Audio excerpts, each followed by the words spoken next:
Hello everyone, আজকে সকালে pasta বানিয়েছি আর ডিম দিয়ে খেতে বেশি ভালো লাগে, তাই সবসময় ডিম দিয়েই করি। আর বাবা তো পাস্তা সেরকম ভালো খায় না, আমরা তিনজনাই খাই। আর বাবা যে ঘরে কাজ করে সেই ঘরে অনেকগুলো মাশরুম হয়েছে, তাই মা দুপুরবেলা মাশরুম রান্না করলো। মা এখনো পর্যন্ত খায়নি, আর আমি আর দাদাই বেশি ভালো খাই বাড়িতে। আর দাদা বলেছিল একটু কাঁচা ছোলা মাখা করতে, তাই বিকেলবেলায় মাখিয়েছিলাম। আর সন্ধে দিয়েই আমি এখানে দাদার কটা জামা কেচেছিলাম, সেটাই এখন ভাঁজ করছি। তারপরেই রাতের জন্য আটা মেখে রেখে সবার জন্য এখন চা করলাম।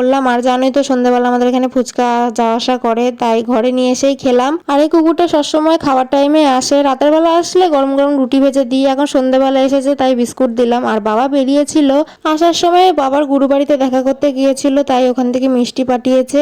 আমার একটা বন্ধু গিয়েছিল ওর গার্লফ্রেন্ডের সাথে দেখা করতে, আর আমার জন্য চিকেন পকোড়া আর চপ নিয়ে এসেছে। আমি যেমন খেতে ভালোবাসি ও তেমনি খাওয়াতে ভালোবাসে। এখন আমি মায়ের সাথে গল্প করতে করতে খাচ্ছি। তো ভিডিওটা এইটুকুই, সবাইকে গুড নাইট, টাটা।